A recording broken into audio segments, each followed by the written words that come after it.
우리 사도신경 하시면서 우리의 신앙을 고백하겠습니다. 전능하사 천지를 만드신 하나님 아버지를 믿사오며 그 외아들 우리 주 예수 그리스도를 믿사오니 이는 성령으로 잉태하사 동정녀 마리아에게 나시고 본디오 필라도에게 고난을 받으사 십자가에 못 박혀 죽으시고 장사한 지 사흘 만에 죽은 자 가운데서 다시 살아나시며 하늘에 오르사 전능하신 하나님 우편에 앉아 계시다가 저리로서 산 자와 죽은 자를 심판하러 오시리라. 성령을 믿사오며 거룩한 공예와 성도가 서로 교통하는 것과 죄를 사하여 주시는 것과 몸이 다시 사는 것과 영원히 사는 것을 믿사옵나이다. 아멘. 우리 다 함께 찬송가 250장, 통합 찬송가 182장 부르시겠습니다. 찬송가 250장, 통합 찬송가 182장입니다. 구주의 십자가 보혈로 죄 씻음 받기를 원하네. 내 죄를 씻으신 주 이름 찬송합시다. 찬송합시다.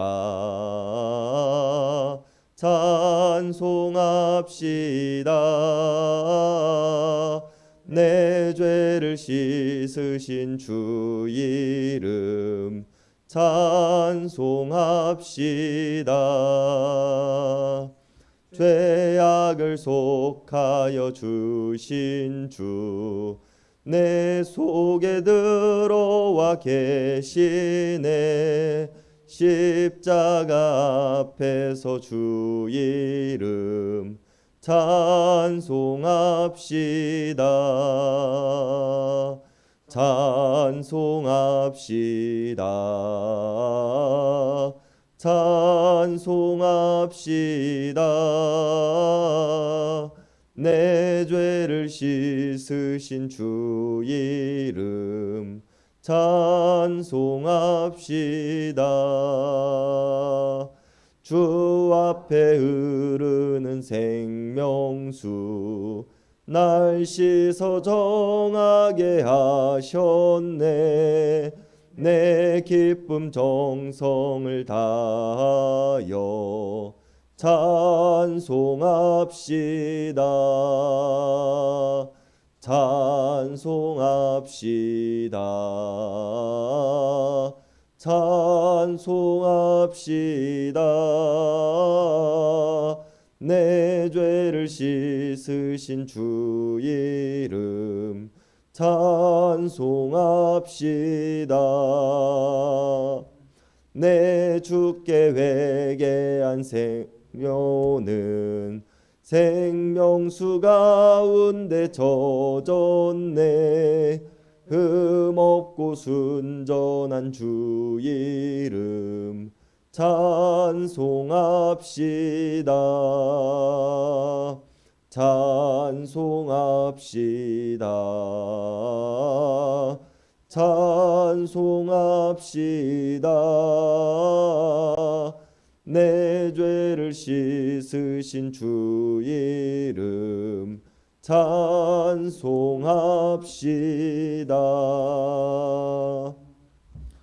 오늘 우리에게 주시는 하나님의 말씀은 출애굽기 15장 22절에서 27절까지의 말씀입니다. 출애굽기 15장 22절에서 27절까지의 말씀입니다. 우리 한 절씩 교독하시겠습니다. 모세가 홍해에서 이스라엘을 인도하매 그들이 나와서 수르 광야로 들어가서 거기서 사흘 길을 걸었으나 물을 얻지 못하고 마라에 이르렀더니 그곳 물이 있어서 마시지 못하겠으므로 그 이름을 마라라 하였더라. 백성이 모세에게 원망하여 이르되 우리가 무엇을 마실까 하매 모세가 여호와께 부르짖었더니 여호와께서 그에게 한 나무를 가르치시니 그가 물에 던지니 물이 다르게 되었더라. 거기서 여호와께서 그들을 위하여 법도와 율례를 정하시고 그들을 시험하실세. 이르시되 너희가 너희 하나님 나 여호와의 말을 들어 순종하고 내가 보기에 의를 행하며 내 계명에 귀를 기울이면 내 모든 규례를 지키면 내가 애굽 사람에게 내린 모든 질병 중 하나도 너희에게 내리지 아니하리니 나는 너희를 치료하는 여호와임이라. 그들이 엘림에 이르니 거기에 물샘 열둘과 종려나무 70그루가 있는지라. 거기서 그들이 그 물 곁에 장막을 치니라. 아멘. 홍해바다에서 바로의 군대로부터 벗어난 이스라엘 민족은 계속해서 가나안을 향한 발걸음을 옮겼습니다. 그리고 그들은 오늘 본문 22절을 보면 수르 광야로 들어가 사흘 길을 걸었다라고 성경은 이야기를 합니다. 그러나 이들은 사흘 길을 걷는 중에 물을 구하지 못하였습니다. 마실 물은 다 떨어지고 없었으며 많은 사람들이 지쳐가고 힘들어하였습니다. 그러던 중 그들이 마라라는 장소에 이르게 되었으며 사람들은 그곳에 물이 있음을 발견하고 물을 마시고자 하였습니다. 그러나 그 물은 너무 써서 마실 수 없는 물이었고 그 원망은 다시 모세에게로 향하게 됩니다. 마라라는 단어 자체가 쓰다라는 단어를 뜻을 가지고 있는 단어로 이곳이 마라라는 이름이 붙여진 것도 물이 쓰고 마실 수 없기에 사람들이 마라라고 이름을 붙이고 불리던 곳이었습니다. 이 마라라는 단어는 사무엘상 1장에서도 쓰여진 단어인데 아이를 낳지 못하는 한나가 괴로워하며 하나님께 기도하였다는 문장에서 한나의 심정을 사용하는 단어로 이 마라라는 단어가 사용되어지기도 합니다. 아이를 낳지 못하는 어머니의 마음을 표현하고 있는 단어인 마라라는 말이 가리키고 있듯이 이 물이 얼마나 쓴 물이며 먹을 수 없는 물이었는지에 대해서 우리가 생각해 볼 수 있을 것입니다. 그렇게 쓴 물을 마시지 못한 채 갈증을 호소하는 이스라엘 사람들의 모든 원망을 뒤집어 쓴 모세는 다시 한번 하나님께 부르짖습니다. 그리고 그런 모세에게 하나님께서는 한 나무를 가리키시고 모세는 나무의 가지를 꺾어 물에 던지게 됩니다. 그리고 그 쓴 물은 단물이 되었으며 많은 사람들이 먹고 마실 수 있게 되었습니다. 그리고 이때 하나님께서는 그들을 위하여 법도와 율례를 정하시고 그들을 시험하셨다라고 성경은 이야기를 합니다. 시험하다라는 단어는 시험한다는 의미 외에도 훈련시키다, 경험하게 하다라는 의미도 가지고 있습니다. 오늘 이스라엘이 처한 상황과 그들에게 마실 물을 베풀어 주신 하나님의 모습을 본다면 이것이 단순히 이스라엘을 시험하였다는 의미보다는 이스라엘 사람들을 훈련시키고 단련시키셨다라는 의미로 해석되어지는 것이 더욱 좋을 것 같습니다.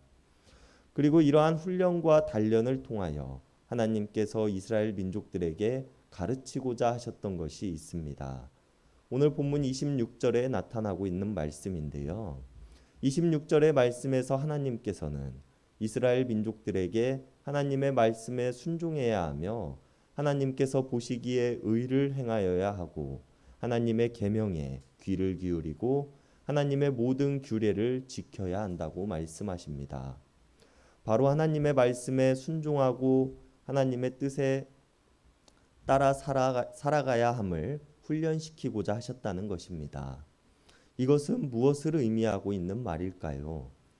이스라엘 사람들은 애굽 땅에서 400년이 넘는 세월을 살아왔습니다. 물론 이스라엘 사람들이 애굽인들과 떨어진 땅에서 살기는 하였지만 서로 교류하는 것까지 막지는 못하였을 것입니다. 적게는 몇 대에서부터 또 길게는 수십 대에 걸쳐서 애굽의 사람들과 섞여 살아왔으며 애굽의 신과 문화를 접하며 살아왔던 사람들이었다는 것입니다.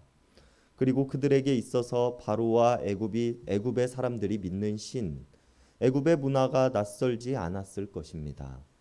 아니 오히려 이스라엘 사람들의 삶에 애굽의 문화와 악습들이 뿌리 깊게 내려앉아 있었을지도 모릅니다. 그러나 이제 하나님께서는 그들을 애굽 땅에서 인도해 내셨으며 그들을 가나안 땅으로 인도해 내실 것이고 이제 가나안에서 하나님의 백성으로 하나님의 뜻을 전하는 전달자의 모습으로 살아가게 될 것입니다. 이런 이스라엘 사람들을 하나님께서는 훈련시키고자 하셨으며 애굽의 악습과 관습들을 지워내고자 하셨다는 것입니다. 그리고 그 방법이 오늘 26절에서 이야기하고 있는 것과 같이 하나님의 말씀에 순종하는 것, 하나님께서 보시기에 의를 행하는 것, 하나님의 계명에 귀를 기울이는 것, 하나님의 모든 규례를 지키는 것이 된다는 것입니다. 애굽 땅에서 고통당하는 이스라엘 사람들의 소리를 들으시고 그들에게 찾아오셔서 애굽 땅으로부터 해방시키신 하나님께서는 오늘 이곳 마라에 이를 때까지 이스라엘 사람들에게 어떠한 요구도 하지 않으셨습니다. 그러나 오늘 하나님께서는 25절에서 말씀하시는 것과 같이 이스라엘 사람들에게 법도와 율례를 정하여 주셨고 이제 그들은 하나님의 법도와 율례를 따르며 살아가야 한다고 말씀하고 계시는 것입니다. 그리고 그 시작은 애굽으로부터의 경험하고 배우고 느끼며 살아왔던 것들을 이제는 벗어버리고 하나님의 백성으로 새롭게 태어나는 것이며 하나님의 법도와 율례를 통하여 앞으로 그들이 살아갈 가나안 땅에서 그 이웃과 주변 나라들의 하나님의 선하신 법도와 율례들을 전해야 하는 역할을 하게 된다는 것입니다. 그리고 이것들을 모두 잘 지킨다면 애굽 사람들에게 내린 모든 질병 중 하나라도 너희에게 내리지 않겠다라고 말씀하십니다. 이것은 우리가 얼핏 보기에는 너희가 내 말을 잘 들으면 너희를 용서하겠고 너희가 내 말을 잘 듣지 않으면 너희에게 재앙을 내리겠다라는 의미로 해석되어질 수도 있습니다. 그러나 우리가 이것을 잘 이해하기 위해서는 고대 세계의 신관에 대한 이해를 가져야 합니다. 당시 수많은 신들의 모습을 우리가 한번 생각해 보았으면 좋겠습니다. 세상에 만들어진 신들, 수많은 신들, 그리고 당시 이스라엘이 애굽 땅에서 경험하였던 수많은 신들은 굉장히 자기중심적인 모습을 가지고 있었습니다. 신들은 자신들의 만족을 위해서 인간들에게 끊임없이 재물을 요구하였고 많은 사람들은 자신들에게 닥쳐온 불행들을 통하여서 신이 노하셨다라고 생각하곤 했습니다. 항상 고대의 사람들은 신들의 눈에 어떻게 하면 잘 보일지 또 신들의 분노를 사지 않을지에 대한 걱정부터 했다는 것입니다. 그러나 하나님께서는 오늘 본문을 통하여 나는 너희들에게 재물을 원한다. 애굽에서 너희를 구원한 나는 더 큰 신이니 내가 노하지 않도록 하여라 라고 말씀하지 않으십니다. 오늘 26절의 마지막을 보면 하나님께서는 나는 너희를 치료하는 여호와임이라 라고 말씀하십니다. 하나님의 말씀에 순종하는 것, 하나님께서 보시기에 의를 행하는 것, 하나님의 계명에 귀를 기울이는 것, 하나님의 모든 규례를 지키는 것이 우리들을 치료하고자 하심이라는 것입니다. 이것은 이스라엘이 애굽에서 보고 배운 애굽의 신들의 모습과는 전혀 다른 모습입니다. 애굽의 신들이 인간의 공포심을 기초로 신의 노하심을 잠재우기 위해서 제물을 바치고 더 많은 신의 요구들을 들어주는 것이었다면 하나님께서는 울부짖는 이스라엘에게 먼저 찾아오셨고 고통 속에서 살아가던 이스라엘 사람들을 아무런 조건 없이 해방시켜 주셨습니다. 그리고 오늘 하나님의 법도와 율례를 통하여 그들은 하나님 안에서 진정한 자유를 경험하게 될 것입니다. 오늘 하나님께서는 마라의 쓴물을 단물로 변화시키심으로 이스라엘 사람들의 갈증을 해소하셨습니다. 그리고 마라의 쓴물과 같이 마실 수 없는 우리들의 모습을 하나님께서는 구원하시고 하나님의 법도와 율례를 통하여 단물과 같이 만들고자 하십니다. 이것이 우리를 치료하는 것, 즉 우리를 치료하시는 여호와 하나님의 모습이라는 것입니다. 그리고 그 과정 속에서는 이전에 우리들이 가지고 있던 악습과 잘못된 것들을 버리고 하나님께서 알려주시는 법도와 율례들을 통하여 고치고 배우고 훈련하는 모습들이 필요합니다. 그리고 그 과정들은 이스라엘 사람들이 광야에서 끊임없이 실패하고 넘어졌던 모습이 될 수도 있습니다. 그러나 다시 배우며 나아갈 것이며 그 결말은 가나안 땅에 입성하는 모습이 될 것입니다. 그리고 이스라엘의 모습과 같이 우리들 또한 하나님께서 예비하신 곳으로 향하는 모습이 되어야 합니다. 끊임없이 넘어질지도 모릅니다. 끊임없이 실패할지도 모릅니다. 그러나 우리를 다시 일으키시고 치료하실 하나님을 우리가 신뢰함으로 우리는 결국 하나님께서 예비하신 곳에 다다르는 모습이 될 수 있을 것입니다. 우리가 이것을 기대하면서 우리를 단련하시고 훈련시키실 하나님께 기쁨으로 나아갈 수 있는 또 오늘 하루가 또 되시기를 바랍니다. 기도하시겠습니다. 하나님, 쓴물과 같은 우리를 단련시키시고 훈련시키사 단물로 만드시니 감사를 드립니다. 우리가 하나님을 믿고 신뢰한다고 하면서도 여전히 버리지 못하는 모습들이 있다면 우리들을 불쌍히 여겨주시옵소서. 우리를 인도해내실 가나안을 기대하며 나아가게 하시고 그 과정들 속에서 우리가 넘어지고 지칠지라도 우리를 일으키실 하나님을 기대하게 하여 주시옵소서. 언제나 우리의 인생을 선한 길로 인도하시기 원하시며 우리와 함께 하시기 원하시는 하나님이심을 내가 믿습니다. 사랑의 예수님의 이름 받들어 간절히 기도드렸습니다. 아멘. 이 시간 우리가 우리 개인을 위한 기도, 이웃을 위한 기도, 교회를 위한 기도, 세상을 위한 기도하는 시간 갖도록 하겠습니다.